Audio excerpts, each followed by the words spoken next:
And we're back at IFA, International Franchise Association in Las Vegas. And I have my friend Matt O'Rourke up next. And he came to me and he said, I hear the trades are where to go. And he started with HVAC, and then he realized plumbing could be it.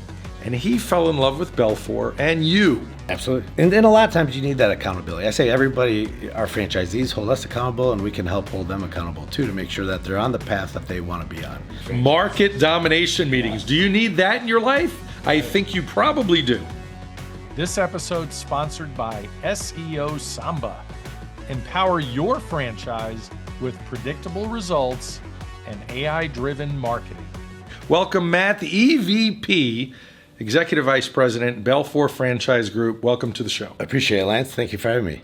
Well, thank you for coming to Las Vegas. They allowed you in. It was so hard to get me there. And what happens in Vegas stays in Vegas. So you're a plumber by trade. You built up a great business, and you sold your plumbing business to Belfor. To Belfor, yeah. I came through, believe it or not, I started in nursing school. And fortunately, my mom worked at a hospital. I worked there for about a year and realized that's not for me. And at that time, Trading Spaces was on TV. And that's kind of what piqued my interest in the trade. So wanted to be Ty Pennington, right? I mean, who doesn't want to look and be like him? So I had no idea about this part. So nursing school, plumbing. It kind of ties together with ultimately what I end up doing. I mean, ultimately fixing people's plumbing if you're in the medical That's right, helping people and continuing to try to do so today. Wonderful. So I met you the first time because I had a candidate, and I know the audience loves hearing these stories because they want to be able to see themselves through other people on their journey and how they did it and why they did it. So Matt came to me. He's actually a much younger fraternity brother. And he came to me and he said, I hear the trades are where to go. And he started with HVAC, and then he realized plumbing could be it. And I had him talking to a big plumbing brand because the HVAC company had that big plumbing brand. And Matt enjoyed the conversation. I said, but Matt, if you really like plumbing, I have some other plumbing brands I think you should talk to. And he fell in love with Belfor and you, because one of the biggest questions, and I promise there's a question in here, right, yeah. Other than just me, I appreciate the good words, right? Yeah. So the reality is, though, that people ask me all the time, what is your criteria, Lance, for a great brand? And I say, a great history, a great leadership group, and great numbers, people that are going to manage you effectively, great marketing. And obviously, Belfor has a tremendous backbone in this. I've met Sheldon in many ways. I've met Sheldon and Rusty. For those of you that do not know, Belfor is the largest commercial restoration brand in the world. In many countries, did how many billions last year alone, right? We did well, yeah, $3 billion. So you don't have to worry about whether they have any money. In fact, I heard something like at any one point they have 50 million out there looking to collect because of the long term of these projects. Probably more than that. Yeah, for sure it's more than that. Crazy. So how do you keep that culture that way? Because what Matt, funny, you're Matt and he's Matt, right. What Matt really enjoyed was that he was going to work with you. He was going to work with, at the time, the president of Z Plumbers, right, which is owned by Belfor. And he loved that. And then you're getting your license in the state that he's doing business. So this is some really special attention. Yeah, absolutely. And it starts at the top all the way down. You know, Sheldon and Rusty, what they have done with Belfor Property Restoration is second to none. What sold me on them was the training facilities. We go there, you have a full 2-bedroom, 1-bath house, fully operational that we can work on. Really what I like to think of as Belfor, we're all contractors that are specialized in the industries that we work in and ultimately start franchising. And I think having that side of it as being a franchisor, but knowing what that day in the life looks like, really drives that passion to want to help people ultimately fulfill their dreams in an area that they may or may not even know that it's a possibility for them. And really, I think that's what not only entrepreneurship is, but taking a step further into franchising, it's a risk starting a business from scratch.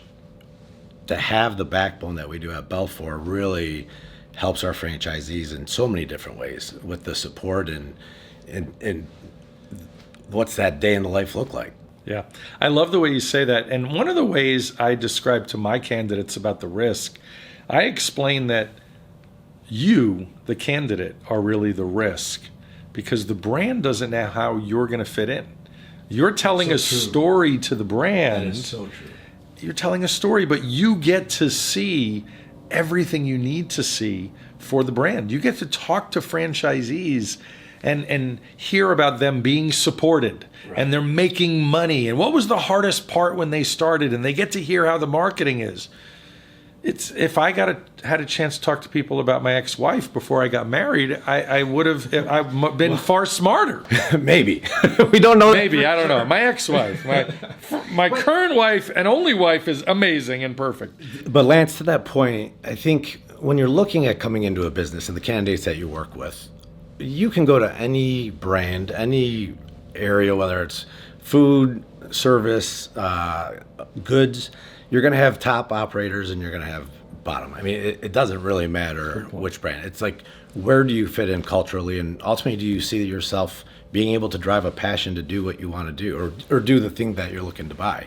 And that's one of the things that we like to do. And especially with your cans, you do a very good job of this up front, but try to identify where those passions may be. Maybe they never thought about plumbing. And most people aren't coming to you saying, hey, I want a plumbing franchise, unless they are a plumber. Well, you know by now how I do it. It's like, what are you good at? What do you like about your current job? What do you hate about your current job? Tell us some life experiences. Yeah, did you like something before that you might have done? And just to understand. And Matt, my candidate, who ended up with Z Plumbers, was and is an amazing sales guy. Yeah.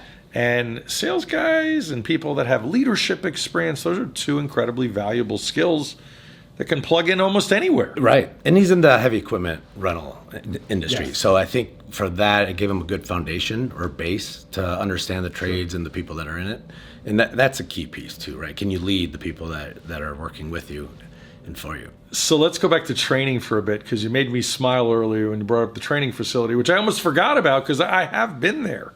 You have a flood house, like literally a house that they flood to show, the restoration brands how to clean. Even more impressive is the kitchen, the hood kitchen cleaning. Yeah. We have a full commercial kitchen, rooftop units and all inside of our training facility. Yeah, and there's nothing better than learning.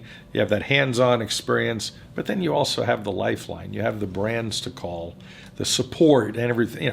What do you call them? Are they success coaches or franchise business? We have business coaches, yep. And then we also have market domination meetings where we will get all of the market domination meetings. Do you need that in your life? Right. I think you probably do. Yeah, and that includes Belfor Property Restoration. That includes the sister brands, all the franchisees in that market, and we get together quarterly and just share ideas. It's like your own networking group within multiple industries within the service industry. Yeah, that's fabulous. So you built your business, you grew it, you sold it to Belfor. There's 15 brands at Belfor today, last I counted. That's right. And you're an executive VP now. You're in charge of all franchise development efforts. What is your secret when you're talking to people about what their hopes and dreams are and making sure there's a match? What are you looking for in a candidate? Yeah. Or what are you not looking for? I think it's really more of asking enough questions to find out who they are and what they're looking for, and then seeing if that's something that we have or not, and do it in a timely manner. We're not looking to push these conversations out 2, 3, 6 months. Don't get me wrong. I do understand that there's some that will take that long, yeah. But if you educate them and set expectations early on, I feel like you get a response a little bit sooner and not waste anybody's time. Because once you get that entrepreneur spirit or that bug, like there's no stopping. Like, at least in my opinion, you get it stuck in your head and like, I'm going to go get it, yeah. and keep on going until you finally make a decision. And what we're really coaching and training our team is do not sell. Let them inform them enough to buy from us. Yeah. And we have educate. We have 15 unbelievable brands. We have a fantastic training facility. I feel, and not to be cocky or overly confident, if somebody wants to to get into this space, or one of the 15 options we have, there's no better place to do it with the training and the support we have. And you'll do some in-house financing. That's right. Yeah. And very few brands do that. And even further with marketing support, and this is a partnership.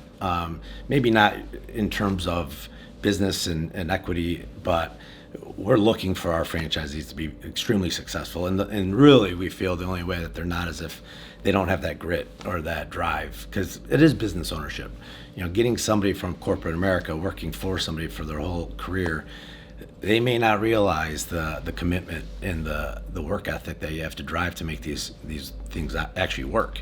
It's like having a baby. It gets easier as time goes on. Great way to put it. Very good analogy. Yeah, but in the beginning, there's work. Someone's got to take care of the baby. Yeah, and it doesn't matter what brand. I mean, you're not gonna just open up and hit the jackpot. You got to put effort into it for sure. So, what was the first thing you noticed when you sold to Belfor and you joined as the brand president of Z Plumbers? What was the first thing you noticed about franchising when you got in there? Because you might have thought, you started your own company, it wasn't a franchise initially, did your own thing. You might have thought, I don't know about a franchise, and one day you had an opportunity to really become one. Yeah, well, it wasn't quite. About a year before I sold, I started looking into franchising. Okay. So I started the franchise disclosure document, really spent a lot of time building curriculum, getting organized with operations. So you knew it was a good move for you already. The timing was wild, Lance. Like how it all unfolded and happened was just everything aligned perfectly. And that was right before Belfor purchased HRI and some of these other brands. So I was the fourth brand. They actually acquired Blue Kangaroo Packouts and Z Plumbers the same day. A week later, before I even figured out, to your point or your question, didn't even really understand what was going on, and I get an email saying we have an executive conference call. Jump on that, and we find out we acquired Chem Dry and Enhance, and I'm like, this is, like, now we're really going. We're blowing up. And it was like one after another. So the speed was wild, how much having a team and the support. I had people coming to me, all right, what are we doing for this? What are we doing for that? Where in the past, I was doing it all on my own. And that was like a jackpot, right? I mean, and I think that goes with franchising too. You got a marketing team, you got a legal team, you got a financial team, and all these people are coming to me asking me, what do you need? And it overnight changed my life as far as being able to manage and not bust my butt just doing the nitty gritty stuff. And I think you nailed it in that description, because there are a lot of people that are independent business owners that I know grow very slowly because they don't have the support. They're the one-man band. There's nothing wrong with that, right? But it just depends on your goal. That's right. There's a reason people pay $50,000 to Tony Robbins to go to a seminar or take a course, join a mastermind that's going to help them. And franchising to me is like joining a mastermind. But what's even better is you're with all the same people that are all working with the same brand, like in this case, Z Plumbers.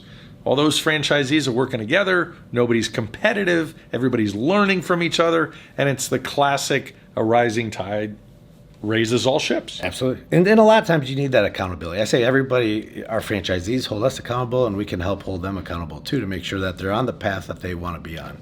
I like to start with, what's your exit strategy? What's your plan for this? You're coming into business. How long do you want to do this for? I mean, to your point, all of those things, I take that into account of who are we really looking for here? And if you're looking to get into some of our industries, plumbing especially, one truck is just not going to get you to where you ultimately want to go. I mean, it's that. That's what I used to say in the restaurant business. It's a trap. Don't buy one restaurant. Right. What do you mean? You'll make 50 to 100,000 a year, and it'll be a grind. It'll be grind. You're better off with 10. You have to get 3 to 5 to 10. And each step of the way, you're going to come across a hurdle that we've been through. I know what it's like to go from one truck to 10 trucks to 20 to 40. And if somewhere in the middle you want to be, I'll be able to help you understand, well, this is what you're going to experience when you get to 5. Now you have to start filling out an org chart, and you're going to have to hire a dispatcher, and you're going to have more people. And I think that's where a lot of plumbers struggle. All right. You brought it up. I have to dive into this now. The classic chuck in a truck, stand in a van. I've heard all different stories over the years, and you've lived it. I mean, you've built a real company. You weren't just one guy. But I suspect that most technicians, they're not really salespeople. They're not really leaders or visionaries, but they're good, in this case, good plumbers. And they get a truck, and maybe they hire a second employee, maybe they don't. And they just work as hard as they can. They trade their time for money and make a good living. They have no headaches because they work for themselves. But that's where a lot of them stop, as you know. Why? It's too hard to hire people? Well, they'll hire that second person. Unfortunately, what they're doing is blocking them from being able to grow. That second person that they hire should be the next person in a truck. And what you'll find many times is they hire an assistant and they don't want to let that assistant go. So there's no room to grow and add that second truck. And I think it goes back to that risk factor. If you're not willing to go all in where you're going to buy 3 trucks, and it gets hard. I mean, you have to find work for that other truck, so now you have to become a marketer. And one of the things that really benefited me, I had plumbers that I had worked with, when they found out I went off on my own, they're like, we want to come work with you. I'm like, well, I'm just starting off. I don't have enough work. And they're like, well, you're going to figure out. What they did was they forced me out of a truck and to go figure out a way to go find the work. Once I did that, I started to realize that this is a marketing and call center opportunity. I mean, plumbing just happened to be the service that we provided. And I just made that the game. Can I get to your home if you have water pouring out of your ceiling within 2 hours? And if I couldn't, I was going to add another truck. And that exercise has helped me kind of just take that fear out of where do you want to be, and then we can help you get there. It's just a matter of more marketing or more prioritizing your time to recruit and then spending the time to train those people to put them into the trucks to get going. So don't be afraid of scaling. Just hiring people. Right. But having that exit strategy will help you stay on track and focused. Because, ultimately, if you get stuck a year, 2 years, you're going to run out of money or just decide this is why am I doing it? Yeah. So, I talk to so many people every day, it seems every week, weekends, and everybody brings up obstacles or mindset things that they've thought of or heard of. Oh, there's so many plumbers in my area. Oh my gosh, plumbing trucks are passing, so much competition. My area doesn't need it for whatever reason, but then risk. A lot of them bring up risk or liability. It doesn't matter what industry it pops up. So how do you respond to the safety risk type question? Yeah, I just kind of try to be as blunt as possible and say there's competition everywhere. And if you want to look at certain segments like property restoration, I mean, they're probably one of the fastest growing service franchise groups that there is. I mean, every turn you're looking at a ton of risk.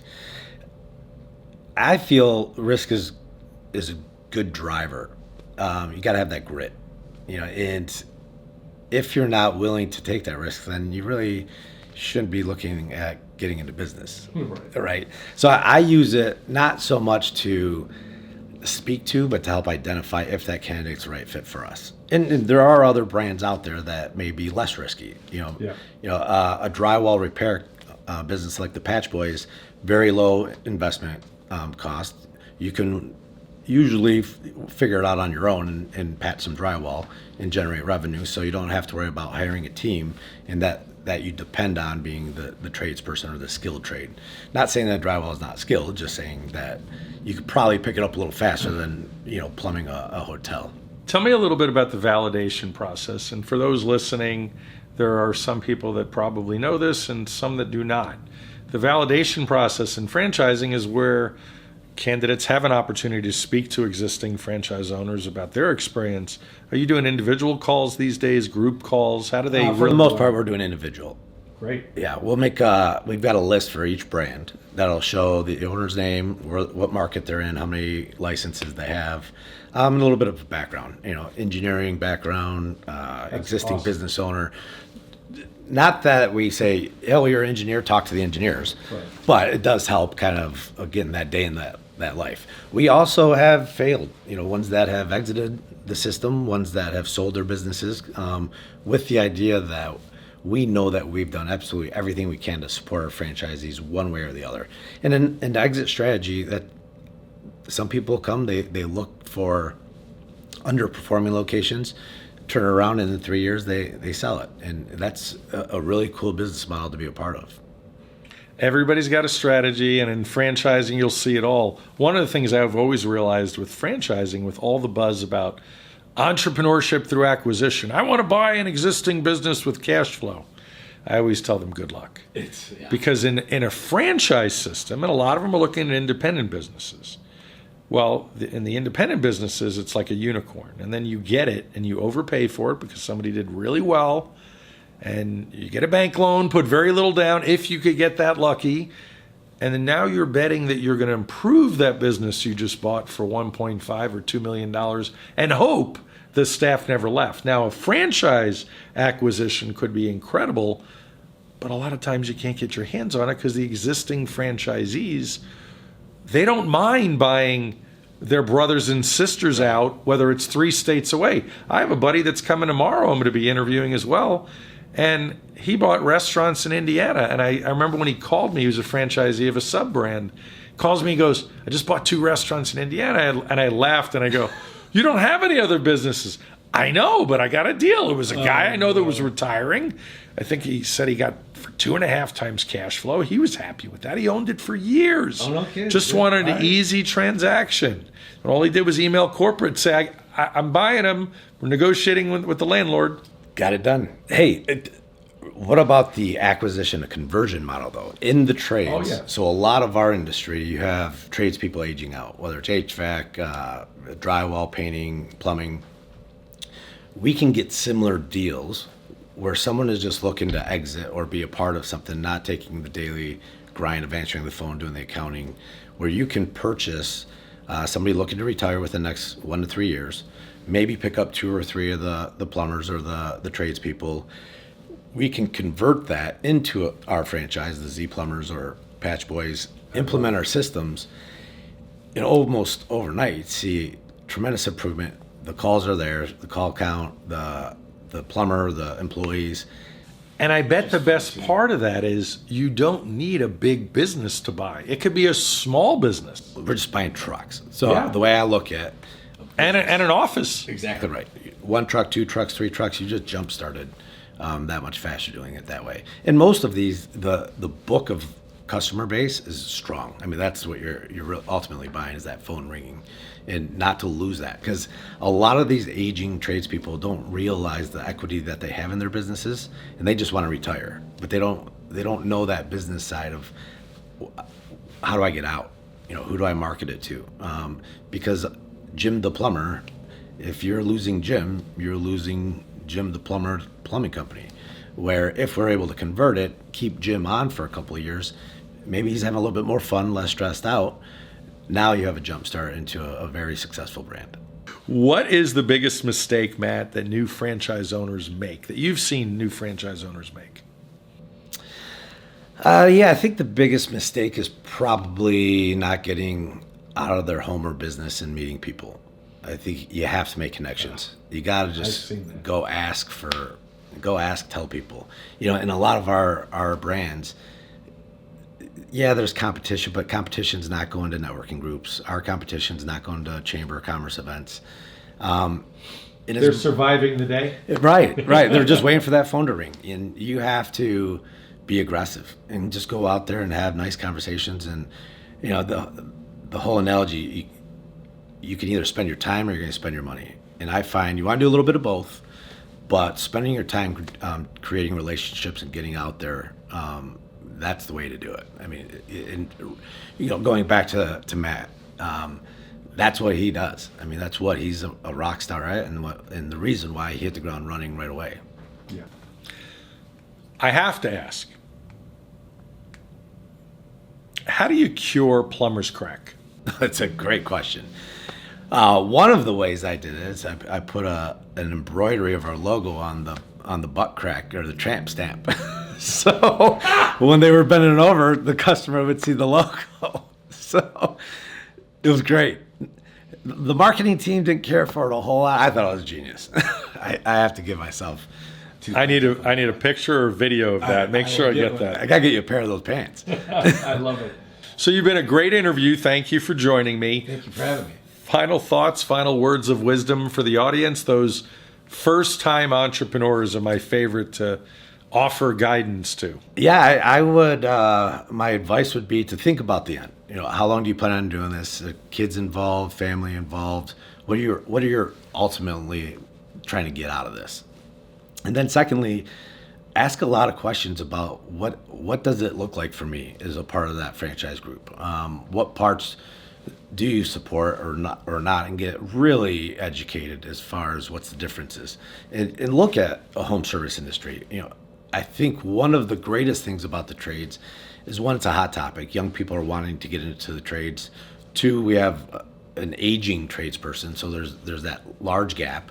The baby boomer world is getting older, not doing stuff, and a lot of them were blue collar, so they did a lot of their own work. So I think as far as supply and demand, we're in a really good spot for that, for all of Belfor Franchise Group. And really think about in your life what passion you have, or what experience that you had. Maybe it was a basement flooding, or maybe it was a water main break, or maybe it was a hard time finding dumpsters, and you want to get the dumpster business. I think we have enough variety that if you really ask enough questions, you can find something that you're really going to be passionate about, and ultimately you'll do much better at. If you want to know which brand you fit with or could fit with Belfor, let's get started with me. I'll send you over to Matt. Lance's guy. Thanks for joining me, my friend. You've been awesome, and enjoy the International Franchise. Great. I appreciate being here. My pleasure.